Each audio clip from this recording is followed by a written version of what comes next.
दुनिया भर में कई ऐसी जनजातियां मौजूद हैं जो अनोखी परंपराओं का पालन करती हैं और जिनके फैशन या कहें अजीबोगरीब नियम कानूनों ने कई लोगों को हैरान किया है। इन्हीं में से एक है इथियोपिया की आदिवासी जनजाति मुर्सी, जिसकी गिनती दुनिया की सबसे खतरनाक जनजातियों में होती है। इनका एक रिवाज ऐसा है जिसे वहाँ के लोग भले ही अपनी शान मानते हों, लेकिन इसके बारे में सुन किसी की भी रूह कांप सकती है। यहाँ के लोग आज भी 1000 साल पुराने नियम का पालन करते हैं। ये जनजाति इथियोपिया के जंगलों में पाई जाती है। वहाँ के जंगलों पर इनका पूरी तरह से कब्जा है। अपनी जनजाति की महिलाओं को बुरी नजर से बचाने के लिए उनके शरीर में कुछ बदलाव किए जाते हैं। जैसे ही यहाँ की कोई लड़की जवान होती है, यानी कि 15-16 साल की होती है, तभी यहाँ की अन्य महिलाएं उस लड़की के निचले होंठ को काट देती है। जब इनके होंठ के घाव पकते हैं तब तक के लिए इनके होंठों में एक लकड़ी फंसा दी जाती है। इसके बाद जब घाव सूख जाता है तब उनके होंठ में से ये लकड़ी निकालकर एक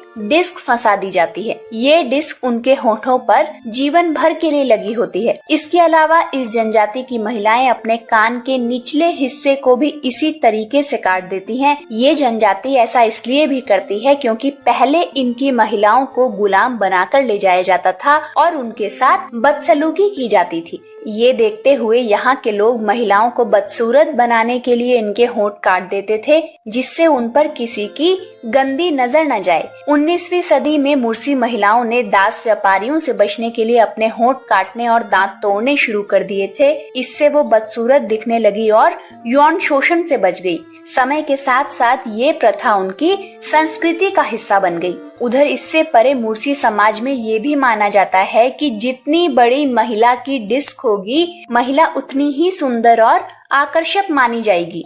इसके अलावा ये प्रथा महिलाओं की सामाजिक स्थिति को भी दर्शाती है। बड़ी डिस्क वाली महिलाओं को समाज में ज्यादा सम्मान और महत्व दिया जाता है। ये प्रथा भले ही कई लोगों को चौंकाने वाली और अमानवीय लग सकती है, लेकिन मुर्सी जनजाति के लिए ये उनकी पहचान और उनकी संस्कृति का अहम हिस्सा है। आपको बता दें कि इस जनजाति की उन महिलाओं को आलसी समझा जाता है जो अपने निचले होंठ पर ये चक्का नहीं लगाती। ये चक्का या कहीं प्लेट परिवार की प्रतिष्ठा का भी प्रतीक होता है। जिस घर की लड़की के होंठ में जितने बड़े व्यास का चक्का, उतना प्रतिष्ठित परिवार। डिस्क के साइज के आधार पर लड़की के दहेज की मात्रा तय होती है। जितना बड़ा चक्का दहेज में, उतने ही ज्यादा मवेशी मिलते हैं। यहाँ दहेज पुरुष को नहीं बल्कि लड़की के पिता को मिलता है, जिसे वधू धन कहा जा सकता है।